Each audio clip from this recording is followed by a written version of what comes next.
আল্লাহ তাআলা সমস্ত নবীদেরকে মিসাকান নবিয়্যিন সমস্ত নবীদেরকে কিয়ামত পর্যন্ত যারা শিক্ষক হিসেবে এবং লিডার হিসেবে ইমাম হিসেবে দুনিয়া আগমন করবেন সব নবীদেরকে একত্র করে আল্লাহ তাআলা বলছেন আমি তোমাদেরকে হিকমা দেব নবুয়ত দেব আমি তোমাদেরকে রিসালাত দেব কিন্তু শর্ত একটা তোমাদের পরে একজন রাসূল যাবে সেই রাসূল যখন যাবেন লা তুমিনুন্না বিহি ওয়া লা তানসুরুন্নাহু তোমাদের দায়িত্ব হবে তাকে সাহায্য করা তার প্রতি ঈমান আনা তার মানে হচ্ছে ওই মেহমান যখন যাবেন উনি যখন যাবেন তখন তোমাদের নবুয়ত মুলতবি হয়ে যাবে স্থগিত হয়ে যাবে তোমাদের কাজ হবে সেই নবীর প্রতি ঈমান আনা তাকে সাহায্য করা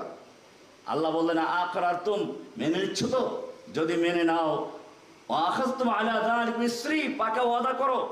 ক্বালু আকরারনা বলা হ্যাঁ মেনে নিচ্ছি ক্বালা ফাশহাদু ওয়া আনা মাআকুম মিনাশ শাহিদিন সবাই বলল আমরা মেনে নিলাম আল্লাহ বলেন আমি সাক্ষী রইলাম আমি এটাকে একটা উদাহরণ দিয়েছি এখানে আমরা যেমন একটা মাহফিলে পোস্টার করি মাহফিলের পোস্টারে অনেক বক্তার নাম থাকে প্রধান বক্তার নামটা হেডলাইনে বড় অক্ষরে থাকে নিচের দিকে ছোট ছোট অনেক বক্তাদের নাম থাকে মাহফিল যখন শুরু হয়ে যায় নিচের দিক থেকে এক এক বক্তা আসতে শুরু করলো বক্তব্য দিচ্ছে আর সকলেই ভূমিকা দিয়ে বলে যে প্রধান বক্তা পরে আসবেন উনি সমাপনী বক্তব্য দিবেন ঠিক তেমনি ভাবে আল্লাহ রাব্বুল আলামিন পৃথিবীকে তাওহীদের মাহফিলের জন্য সাজিয়েছেন এখানে বক্তাদের তালিকা তৈরি করেছেন নবী রাসূলগণ সেই নবী রাসূলদের প্রথম হেডলাইনে যে ব্যক্তির নাম ছিল তিনি হচ্ছেন মুহাম্মদুর রাসূলুল্লাহ সাল্লাল্লাহু আলাইহি ওয়াসাল্লাম এরপরে তারপরে অনেক নবীদের নাম ছিল আদম থেকে শুরু করে ইব্রাহিম পর্যন্ত ইব্রাহিম থেকে শুরু করে মুসা ঈসা থেকে সব নবীদের নাম ছিল মাহফিল শুরু হয়ে গেল একের পর এক বক্তা আসতে শুরু করলেন আস্তে আস্তে এক পর্যায়ে বক্তা আস্তে আস্তে ইব্রাহিম আলাইহিস সালাম পর্যন্ত আসলেন এবারে প্রধান মেহমান আসবে বড় মেহমান আসবে তার জন্য মঞ্চের প্রয়োজন আল্লাহ সুবহানাহু ওয়া তাআলা ইব্রাহিমকে বললেন আমার মেহমান আসবে যে সে বিশ্বব্যাপী মহাবিশ্বের মহান নেতা হবেন তার জন্য একটা মঞ্চ তৈরি করতে হবে সে মঞ্চটাও হতে হবে বিশ্বের মাঝখানে আল্লাহ সুবহানাহু ওয়া তাআলা বলছেন ইব্রাহিম আলাইহিস সালাম পিতা পুত্র মিলে সেই ঘর তৈরি করেছেন ইরশাদ হচ্ছে সূরা আলে ইমরানের 96 নম্বর আয়াত ইন্না আউয়ালা বাইতি উদিআ লিন-নাসি লাল্লাযী বিবাক্কাতা মুবারাকান ওয়া হুদাল লিল আলামিন হুদাল লিল আলামিন মহাবিশ্ববাসীর জন্য হুদান শুধু বিশ্ববাসী না আলামিন মহাবিশ্বের জন্য হেদায়েতের কেন্দ্র হিসেবে আল্লাহ রাব্বুল আলামিন এই ঘর তৈরি করার জন্য ইব্রাহিম আলাইহিস সালামকে দায়িত্ব দিলেন ইব্রাহিম ঘর তৈরি করলেন ঘর তৈরি করে মেহমান সম্মানিত মেহমানকে দাওয়াত দিতে হয় মেহমান আসবে তারপরেও তাকে দাওয়াত দিতে হয় এটা তার একটা সম্মানের বিষয়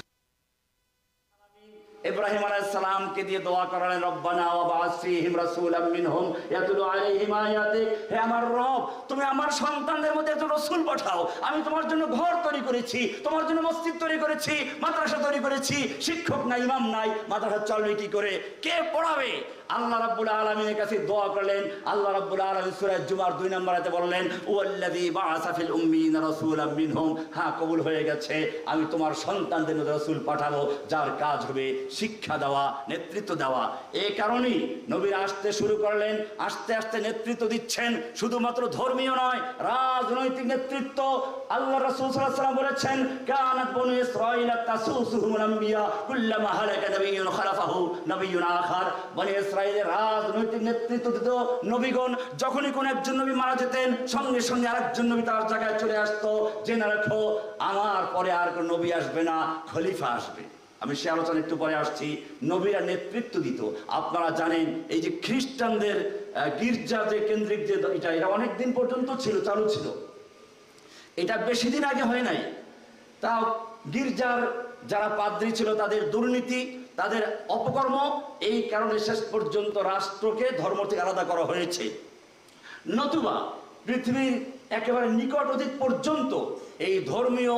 ভাবি নেতৃত্ব দেওয়া হতো পৃথিবীর রাজনৈতিক এবং ধর্মীয় আলাদা করা হয় নাই আল্লাহ রাসূল সেটাই বলেছেন কানাত বনি ইসরাঈলা তাসুসুহুমুল আম্বিয়া বনি ইসরাঈলদের নেতৃত্ব দিত নবীগণ কুল্লামা হালাকা নাবিয়্যুন খালাফাহু আখার যখনই কোন একজন নবী মারা যেতেন আরেকজন নবী তার জায়গায় এসে স্থলাভিষিক্ত হতেন হাদিসটি বুখারীর 3455 মুসলিমের 1842 নম্বর হাদিস এইভাবেই নবীদের ধারাবাহিকতা চলছে নেতৃত্ব দিচ্ছেন আমাদের প্রধান মেহমান আসবেন একেবারে আগের মেহমান আমাদের আজকে যেমন হারুন রেজার সাহেব বক্তব্য দিলেন তো এরকম ভাবে আসলেন আমি তো আজকে প্রধান মেহমান এমনি না করলে হয়ে গেছে এই জন্য বললাম আর কি এটা কোনো অহংকারের বিষয় না এটা বাস্তব যেটা হয়ে গেছে আর কি উদাহরণস্বরূপ বললাম আর কি আমাদের নবীর আগের নবী হযরতে ঈসা আলাইহিস সালাম আসলেন। আয়াতটা এখানে দেওয়া আছে, আপনারা দেখে নেবেন। কোরআন পরিষ্কার বলে সূরা সাফ 6 নম্বর আয়াত। আপনারা বইগুলো মিলাবেন, বইগুলো প্রত্যেকে বই খোলা রাখবেন। ওয়াইদ ক্বালা ঈসা ইবনে মারইয়াম ইয়া বনি ইসরাঈল ইন্নী রাসূলুল্লাহি ইলাইকুম, হে বনি ইসরাঈল, আমি তোমাদের কাছে রাসূল হয়ে আগমন করেছি। মুসাদ্দিকাল লিমা বাইনা ইয়াদাইয়া মিনাত তাওরাত, আমার পূর্বে যে কিতাব রয়েছে তাওরাত আমি তার সত্যায়ন করছি। ওয়া মুবাশশিরাম বিরাসূলিন, আমি তোমাদের সুসংবাদ দিচ্ছি রাসূল সম্পর্কে, ইয়াতি মিন বাদি, যিনি আমার পরে আগমন করবেন, ইসমুহু আহমদ, যার নাম হবে কি? উল্লেখ্য যে আমাদের নবীজির নাম আসমানি আহমদ। আসমানি কি? আসমানবাসীর কাছে, ফেরেশতাদের কাছে আমাদের নবীর নাম কি? জমিনে মুহাম্মদ। জমিনে কি? আরশে আহমদ, ফরশে মুহাম্মদ। আরশে আহমদ, একটু নোক্তা বলে দেই। আহমদ মানে হচ্ছে সর্বাধিক প্রশংসাকারী। তার মানে আমাদের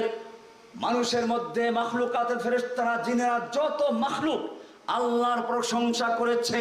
জিনেরা প্রশংসা করেছে, শেষ করতে পারে নাই। ফেরেশতারা প্রশংসা করেছে, বলেছে ওয়ানাহনু নুসাব্বিহু বিহামদিকা ওয়া নুকাদ্দিসু লাক, আমরা আপনার হামদ করি, সানা করি, প্রশংসা করি। শেষ হয় নাই, হাজার করে, সজার করে, গাছ করে, মাছ করে, পশু পক্ষী সবাই করে আল্লাহর জিকির করছে। আল্লাহ বলছেন তুসাব্বিহু লাহুস সামাওয়াতুস সাবউ ওয়াল আরদু ওয়া মান ফিহিন্না, গোটা আসমান, জমিন, চন্দ্র, সূর্য, গ্রহ, নক্ষত্র, এর মধ্যে যা কিছু সব আল্লাহ তাসবিহ করে। যত তাসবিহ করুক, সমস্ত তাসবিহ একত্র করলে সবচেয়ে বেশি যে তাসবিহ করেছেন তিনি হচ্ছেন আহমদ, তিনি হচ্ছেন দুনিয়াতে মুহাম্মদ। মুহাম্মদ মানে প্রশংসিত। তার মানে পৃথিবীতে যত মানুষের প্রশংসা হবে, প্রশংসিত হবে, তার মানে সবচেয়ে প্রশংসিত হচ্ছেন মুহাম্মদ রাসূলুল্লাহ সাল্লাল্লাহু আলাইহি ওয়াসাল্লাম।